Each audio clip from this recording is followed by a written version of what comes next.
An impeachment of Donald Trump led by the Republican Party itself, that is the level of severity we have now reached in the MAGA civil war tearing through Washington at this very moment. The House of Representatives is in a state of full-scale rebellion, and there is nothing Speaker Mike Johnson can do to stop it because he has completely lost control of his own members. All of this chaos began with Donald Trump's bizarre and dangerous obsession with Greenland. Republicans are furious because Trump has pushed their party into the worst political position we have seen in the modern era, and instead of helping them hold on to their seats in the upcoming midterm elections, he is fixated on writing checks to buy a frozen island. This is why a Republican member of the House is now making a shocking announcement about impeaching Trump, one we need to break down in detail right now. You need to understand that there are millions of reasons to impeach Donald Trump less than a year into his time in power, but the issue causing the most internal damage to the MAGA movement right now is Greenland. The story begins with a report by Chris Hayes explaining why Donald Trump is so obsessively fixated on this territory and why it is backfiring on him so badly.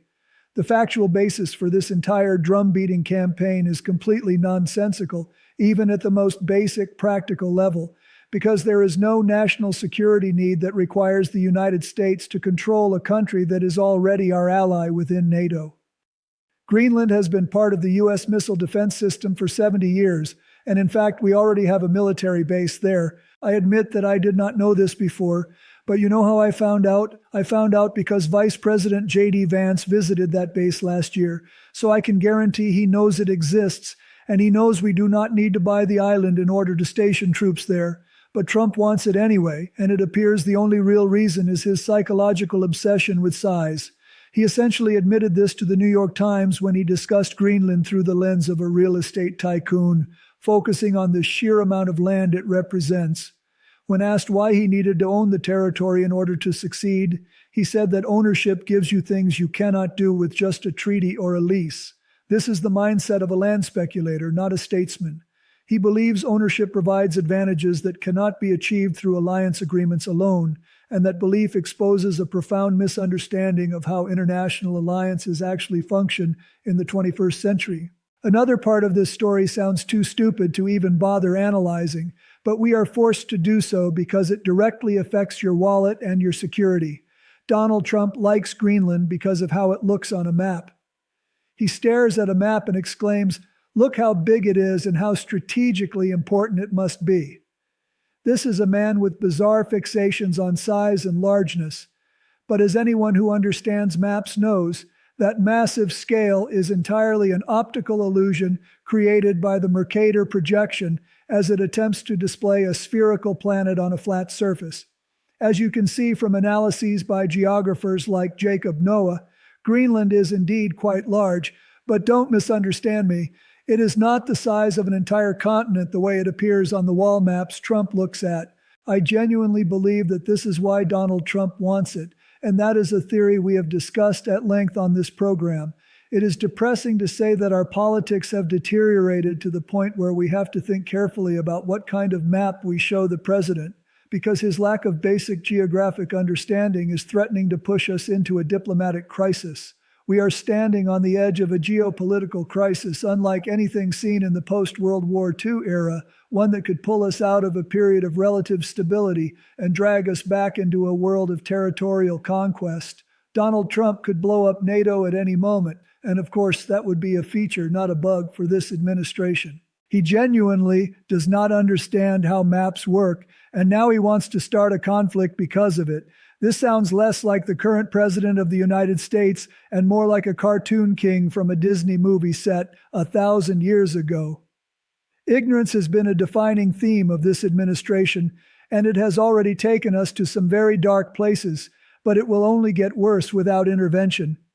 I do not think Donald Trump realizes that his MAGA supporters, or the former MAGA supporters in the House, do not appreciate this at all.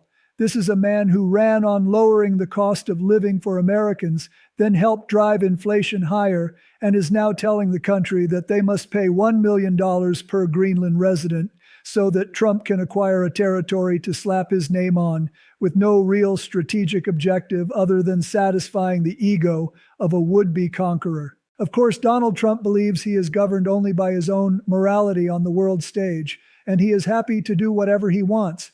But there will be real consequences, including the rebellion we are already seeing in the Senate and the rebellion that is coming next in the House. According to Don Bacon, a Republican who previously threatened to resign over Donald Trump's foreign policy, but is now threatening something even worse for both Trump and Mike Johnson, support for impeachment. The Nebraska Republican sharply criticized Trump's talk of taking over Greenland, calling the idea an outright farce and warning that it could ignite bipartisan impeachment efforts, underscoring the deep fractures within the Republican Party over Trump's foreign policy. Bacon warned that if Trump follows through on these threats, he believes it would mark the end of Trump's presidency and that Trump needs to find an exit by recognizing that Republicans will not tolerate this and that he will be forced to back down. Trump hates being told no, but in this case, Bacon believes Republicans must stand firm because invading an ally would be an absolute mistake. It would be disastrous for our alliances and everything else. In his view, it is simply the worst idea imaginable. And it is not just Don Bacon. This Republican congressman said plainly that there are many Republicans who are furious about this. If Trump carries out these threats as he has stated, I believe it will be the end of his presidency, and Don Bacon is right.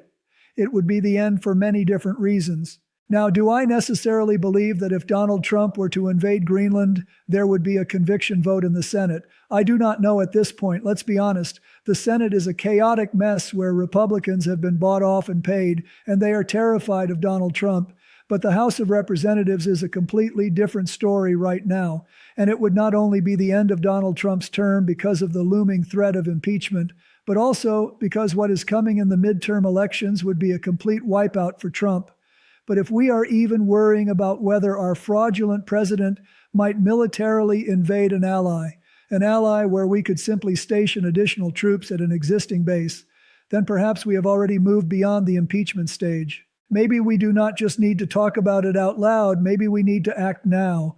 If these are the questions we are being forced to ask, the reality is that Republicans in the Senate were unfortunately not there yesterday. This is not the same group we saw before the vote, when some of them supported the War Powers Act to restrict Donald Trump.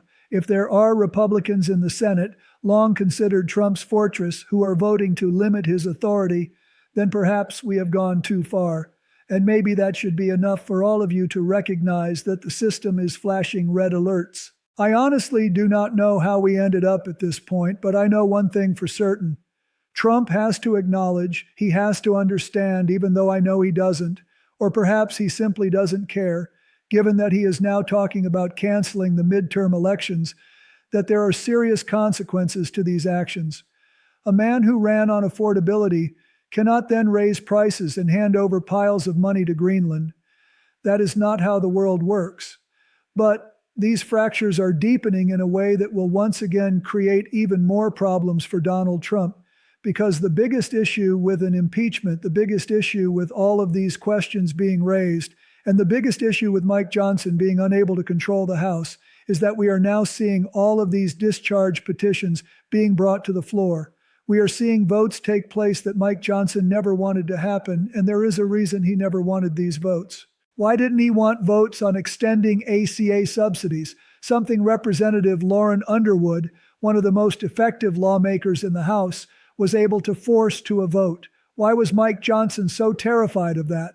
Because even if the Senate were to pass it, which is doubtful, Donald Trump would veto it, since we know he wants to kick people off their health care.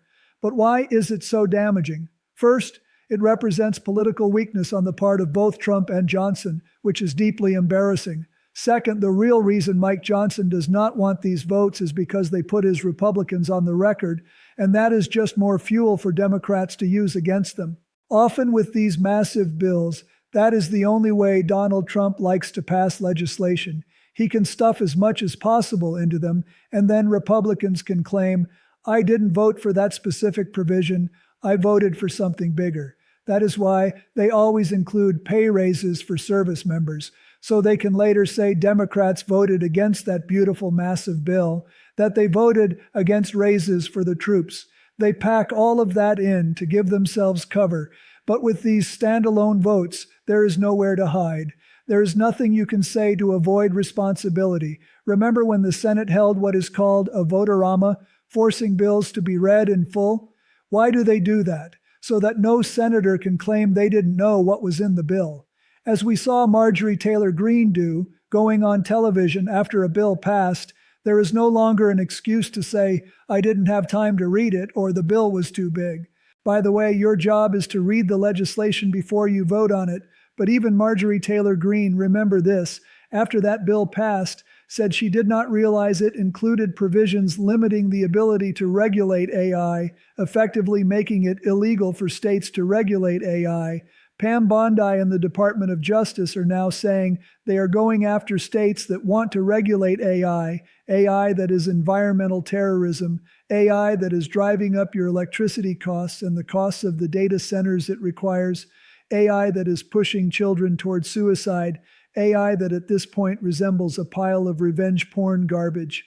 That useless technology was invented to make the richest people in the world even richer by stealing jobs from working class people, and that AI, the one Marjorie says she didn't realize she was protecting, is exactly what Donald Trump wants to shield. It seems perfectly aligned with his interests. But let's get back to Don Bacon. Once again, this highlights that Mike Johnson is no longer the real Speaker of the House. He doesn't actually have any power. He can't stop votes, and he can't organize votes. They have had to pull multiple votes from the floor this week simply because they don't know what their numbers are. And that gives someone like Don Bacon enormous leverage. It gives someone like Thomas Massie enormous power to do whatever they want, to say whatever they want. Hell, if we are genuinely worried about an impeachment unfolding, there is really no reason Don Bacon couldn't simply say, I'm going to caucus with the Democrats. There is no reason at all. If he believes strongly enough in impeachment, so strongly that if Donald Trump were to invade Greenland, there would be nothing Mike Johnson could do to stop it. Don Bacon is about to retire, so he's not going to become a Democrat, but he could say, you know what, I'll caucus with the Democrats so that Hakeem Jeffries or whoever becomes Speaker of the House and can move forward with impeachment. There would be no Mike Johnson blocking it. These people have nothing left to lose at this point, and this is a man, Don Bacon, who has already said he would resign, who said he seriously considered resigning after it was revealed that Donald Trump and Steve Witkoff were feeding negotiation talking points to the Russians in talks to end the war in Ukraine, something that should have been done on day one of the presidency, but incredibly still hasn't happened. But what's interesting in the context of all this, especially when we talk about Ukraine, and this is where I want to end, because I know none of you need an explanation for why Donald Trump wants to start a war over Ukraine, or rather not Ukraine, but why Donald Trump wants to seize Greenland, is that I honestly don't know what could happen next week. What is very clear, however, is this line of argument. Oh, we have to worry about Russia. What if Russia comes? First of all, we can station as many troops as we want at bases in Greenland, but we haven't. In fact, Donald Trump has actively pulled us back. And Donald Trump does not treat Putin like a threat. If he did, he would be supporting Ukraine far more aggressively. Donald Trump does not treat Putin as someone seeking to conquer more land, which directly contradicts the narrative he himself has pushed about Ukraine. He has said Putin is just hanging out, just relaxing. So the way Donald Trump talks about Putin suggests that he believes Putin is simply there for fun. So how does that same guy, who supposedly doesn't really care about land in Ukraine, who just wants things done the Trump way, suddenly become a threat to invade Greenland? None of this fits together. And it's not supposed to fit together. That's not the point. This isn't about a coherent foreign policy strategy. Donald Trump can barely spell most of those words. This is about power. And we need to be clear about that and name it on this show every single day. Donald Trump is using Greenland as a pawn on his personal power chessboard, a way to distract the public from domestic failures and from the collapse of the economy he promised to save. The truth is, he does not care about national security, he does not care about long-standing allies, and he certainly does not care about the American people bearing the consequences of his impulsive decisions. What we are witnessing is the exposed state, a system where incompetence is masked by arrogance and corruption is legalized through executive power. If you want to support us in this fight to expose the truth As always, you can hit that subscribe button and leave a like on this video. If you stayed until the end, drop a blue heart in the comments so we know you're standing with us. Keep fighting, everyone. Don't let them silence you. And until next time, I'll see you soon.